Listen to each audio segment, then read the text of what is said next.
Okay. All right. So in Job 37, from verse 1 to verse 14. Now, those of us who watch sports will know sometimes during a game, especially when things aren't going right, the coach calls a timeout. Let us just pause and assess what's happening. Do we have to change something to succeed in this game? In the same, I believe God calls us to take a spiritual timeout, to stop and to consider. Is there a problem? From Isaiah 1 verse 3. It says, my people doth not consider. They're not stopping to think deeply. They are just going along their normal life without stopping to consider. And God is saying to us today, take a time out, pause, and consider. And the focus today is on the power of God. Job 37:14. Hearken unto this, O Job. Stand still and consider the wondrous works of God. You see, the Bible is a book about God, not about Joshua and Moses and David and Peter, but about God. And all the songs this morning focus on our great God. And I believe there's much to gain when we pause and consider the greatness of God. First of all, when we think of God's greatness, it leads us to humility. In the text before us, God's power is displayed through a storm, which brings all human effort to a standstill. You see, when God begins to work in the elements, you have to just stop. Notice how many events have been canceled since the storm has struck. There's still been mass, I'm told, in some form, but it's not the same. You see, you got to just wait on God. And sometimes when God works, all you can do is wait till it's over and pick up the pieces.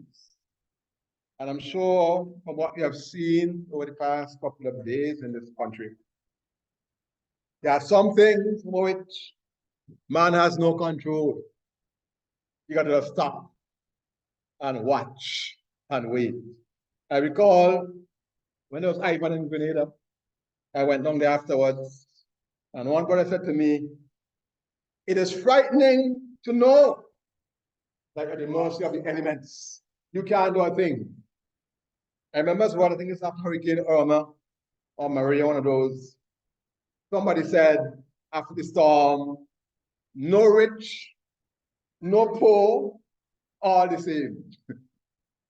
That's what happens when storms come. And when we think deeply about God's power, we humble ourselves under his mighty hand. 1 Peter 5 verse 6. You see, when we recognize there's power, we humble ourselves. I recall once I was driving down Peachy Highway, coming down the corner where there's options, I think it is the supermarket there. The truck in front of me going fast, and he just jammed his brakes. You know what was happening? A bigger truck was coming. And he had to humble himself in the face of power. When you see power, you humble yourself. Remember as well as a boy playing cricket in the road as we did. And I struck a ball and it hit the village badman in his eye. And the guys around weren't very kind. They began to egg the guy on, you know, oh, you hit the man in his eye. Boy, I had to humble myself that day. And I was scared for a while. That's the village badman. And I hit him in his eye. You understand? When you understand where power is, you humble yourself. When you understand who God is, you say enough respect to God. The Bible says of man, we are like grass. 1 Peter 1:24. I remember as a boy, we'd be walking, with a stick and just hitting the grass, knocking off the head of crows and so on. That's how we are, vulnerable. God holds our very breath in his hand. So he says to a powerful king, the God of heaven, in whose hand thy breath is, hast thou not glorified? God can make one small puff and blow out our candle. So we need to understand we don't have tomorrow guaranteed. In a moment, we can be gone. And so we humble ourselves before God. And I'll tell you something. The key to greatness in God's kingdom is humility. You become like a child. Matthew 18, 1-4. That's what God said. Become like a child and you are great.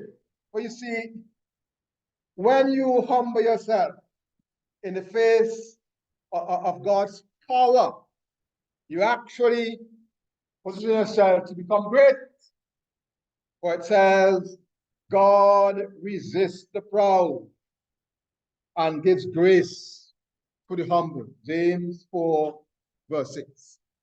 What is grace in this context? It's personal ability to do what we ought to do. It says God works in us to will and to do his good pleasure. So by his grace, I can be sexually pure in our immorality. And right now in St. Vincent, see what's happening. Despite the storm, it's mass, and it's your people are dressing and everything is going on. But by God's grace, you can be different in a time of looseness. You see, a boat is in the water. That's not a problem, The only problem comes when the water gets into the boat. So in the midst of immorality, we can be pure by the grace of God. I can do all things through Christ who strengthens me. By his grace, I can use clean language in the midst of all people. All around you is all kind of language. But by God's grace, your tongue can be controlled. So you can speak words, seasoned with salt. God gives grace to the humble. And by God's grace, I can love my neighbor as myself.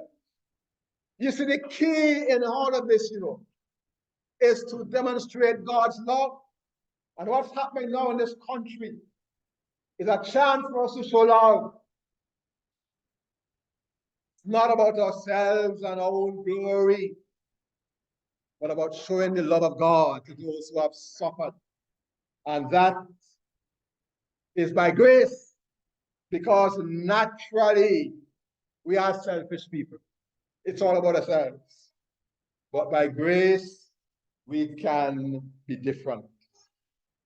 So as we stop and consider God's power as displayed in the storm, then we can understand that God is saying to us, by all of this, be still and know that I am God. Think again of what happened over the past couple of days. The power displayed, the destruction that we saw. Understand how great is our God. And he's saying to us, you just pause, humble yourself, and understand who has real power. That's the first thing I think we get from this. We humble ourselves. Secondly, when we think of the power of God, it evokes our gratitude We are grateful. Psalm 8, 3-4 talks about that. When I think of the heavens and the work of your hand, what is man that you think of him? You know, there's a prime minister of the past who supposed to have said this, that, you know, I believe there's a God somewhere out there, but he's too busy to bother people like you and me. Well, he's dead wrong. That God who is so powerful has taken time to bother with you and me. The psalmist says, what is man that you think of him? Beloved, God could have simply zapped us. But God, who is rich in mercy, has reached out to us in the person of Christ. There's a picture in the Old Testament, 2 Samuel verse 9, chapter 9, Psalm 1-13, of Saul's grandson, Mephibosheth, who was sent for by the king and brought to the king's table. And that's what he said about it, you know, said, why would the king look at a dead dog as I am? Now the Jews didn't like dogs. So a living dog is bad. A dead dog is so much worse. And he's saying the king has looked upon a dead dog like me. And that made him eternally grateful to the king for doing this. And when we think of ourselves and of God's greatness, that God in his mercy reached us, then we ought to be grateful. For it's by God's grace we are who we are. We got to be grateful. Look up to Deuteronomy chapter 7, 7-8. No, I was taught in school about circular arguments and so on. God says, you know, to Israel, I didn't love you because you were better than anybody else, but because I love you. That makes sense to me in logic. Why does God love us? Because he loves us. There's nothing in us really to evoke God's love. He could have snapped us, but instead he snatched us as brands from the burning. And that could make us grateful to God. John Wesley supposed to have said, after seeing a man drunk, lying in the gutter, he said, there, but for the grace of God, lies John Wesley. Gratitude for salvation. And if I understand that the great God took time out to reach out to me in love, then I must serve him with all I have. Every time we meet on a Sunday and break bread like this as we did this morning, it reminds us how much we owe to the Lord, how much he did for us, and respond with gratitude. And I believe one of the best motivators for service is gratitude. What he has done for us, we didn't deserve anything, and we're saying thank you, Lord, by the way we serve. I remember some years ago, I did something for a gentleman and didn't charge him any money for it. And he still paid me. He's always giving me something. That's gratitude. Gratitude. And we ought to respond to God in the same way. Just think for a moment where you would have been if God didn't bother with you. If God didn't reach out to you. Think of what your life must have been like.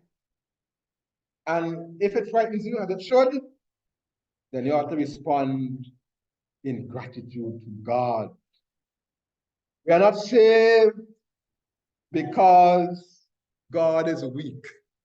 No. It's because the powerful God chose to reach down in love to dead dogs and lift us and bring us to this family. Or think about it for a moment now. Think of the storm, for example. Why were we spared? Is it because we're so nice? So the people back in the bad and God zapped them away. You understand what I'm saying? It's God's mercy. We are given a chance to respond to Him with gratitude, in service. He could have zapped us, but it is His sovereign grace and wisdom. He didn't do that. Why did it happen to them and not to us? When we think of these things and realize we have been spared, we give thanks to God. The houses we saw could have been ours. The sun could have shifted a little more to the east.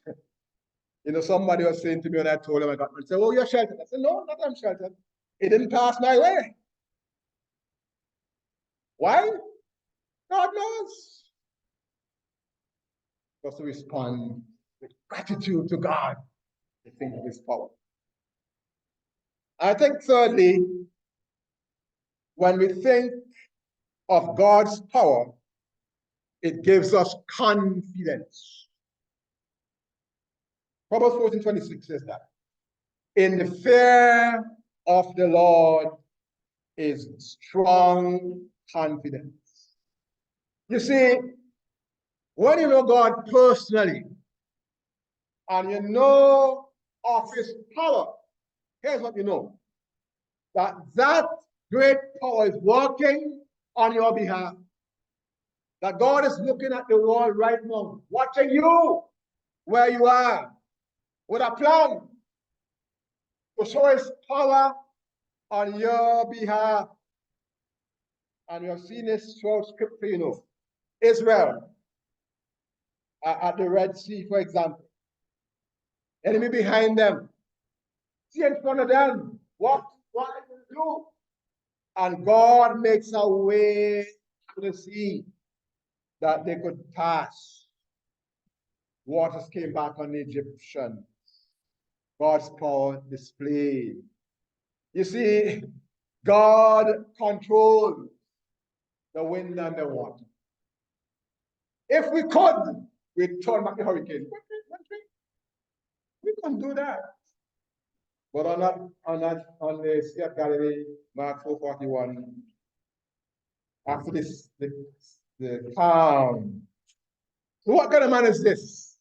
That he commands the wind and the sea and obey him.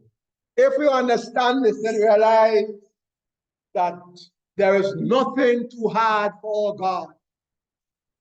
You know, I'm convinced that part of our problem in this country, especially the church, is that we don't seem to understand how great our God is. And so we born splitting politicians to get favor. Listen, our God is an awesome God. And the problems that we see as so big are small potatoes. Zechariah 4:6-7, the thought is there. Who are you, O great mountain? Before you rebel, you become a plain. God makes the mountains into plains. That's who God is. So listen, beloved. Next time you face something big, don't say, "Hey God, I've got a big problem." Say, "Listen, problem, I have a big God." It's a difference in perspective. And you know, I have seen God work in my life over the years and move mountains. Remember mountain up before me? I won't tell you how many years ago now, give any clue as to who it was. But you know, it was there. I had no answer. And I tell you something. I did not lift a finger, but God moved, and that mountain disappeared. That's how it works. So it's so important to have the right view of God, to understand how great our God is. Or without this view of God, we are going to fail to attempt worthwhile projects. Luke 5:4 tells us something. To launch out into the deep to get a catch. Now, there's somebody who used to get me fish some couple of years ago. And I said to him, the fish I really like is like dolphin and so on. And he said to me, the money can't reach that. I didn't know what he meant by that. Basically, to get that kind of fish, you have to go far out. And he's not investing, in that. He's not a fisherman by trade. He just does everything. But to get that kind of fish, you have to go far. Why am I saying this? To really achieve certain things in God's kingdom, we have to go beyond the safety of the shallow water. You see, in the shallow water, we're in control. Everything here is what we know about. We can handle that. But there are things that, when they go beyond that, it's you and God alone up there. But if you know the God you serve, you will go. You will move beyond what is safe to you, where you can work out all the angles and outcomes and so on, and move in obedience to God. And there's some things that we talk about glibly and don't get the sense of them. We also talk about Abraham, the man of faith. Abraham is in Mesopotamia. And God says, look, you leave your country. Leave your father's house. I'm going to show you a land. Now imagine Abraham is going out. And people say, Abraham, where you going? I don't know. So Abraham, why are you going out there? God told me to go. A lot depends on how we view God. Abraham left the safety of his country and God blessed him. Why did he leave? He believed God. If God says to you, move, he'll take care of you when you move. But if you say, boy, I ain't so sure God will help you, you stay where you think it's safe. So it's important to understand who God is. And I'm saying to us, for us as a church to move forward, to go to the next level, we just got to believe God. Believe God. Trust him. I keep saying to people, I remember when we came to this place, this spot, and dug a hole in the ground. Just a hole in the ground. Now we have this. But we can't just say we have this and be complacent. We got to grow more. And not just physically, but spiritually. The point where we are mature. And as I said, earlier on, I was blessed by the fact that I was gone for a month. And it didn't matter too much. And that is my desire, to see this church move forward. For it's God's church. And if we are willing to trust God, we will see what God can do. We have a great, big, wonderful God. If we don't understand that, we'll back down very easily when we have a problem. Listen, beloved. Once you set out to do something for God, expect problem. The devil's going to come after you. But if you know your God, you don't back down. So here's Israel. They're going for the promised land. All right? They reach Kadesh Barnea on the border. They go and send spies in. They come back with this big bunch of grapes, 200 carrots on a stick. This is a good land. All these things in the land. But giants are in there. And fellas start to bark. Say, we ain't going in there. They forgot the grapes. They forgot the God who called them and watched the giants. And that's often the problem. Stop seeing the giants and see God. That makes the difference. I remember some years ago, we were trying to do something to organize the Australian veterans in Vincent. And one church backed out of it. And the chairman backed down based on that. And he saw the church, he didn't see God. Let us stand still and behold God's works. Focus on God's power. Because the God that we know can do way beyond our wildest dreams. Yes, we are traveling through enemy territory. We are weak, but he is strong. That's the key. He will help us. He will strengthen us, uphold us. Let us think deeply about the power of our God. So you see why, beloved, we must take that time out. You see, some things we kind of know them in our head, but we don't stop to meditate on them. Think of this great God, how powerful he is. And first of all, humble yourself, recognizing you can't take one more breath unless God says so. As you humble yourself, you get grace, ability to be all you're meant to be. People say you can't serve God in your community. That's a lie from the devil.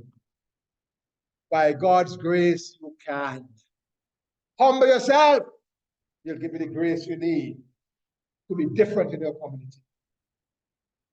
Think about God's greatness. He could have zapped you. He didn't. He battled you. Respond in gratitude. Give thanks to God for saving you. That you can walk in dignity in your community because God has made you different. Give thanks. And because you understand how great your God is, nothing scares you.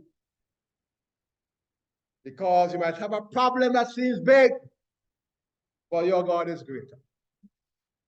And so you focus on that and go forward. Don't just keep on playing in the game. You're going to lose. Take the time out and consider God's greatness. And I guarantee you, the results are going to amaze.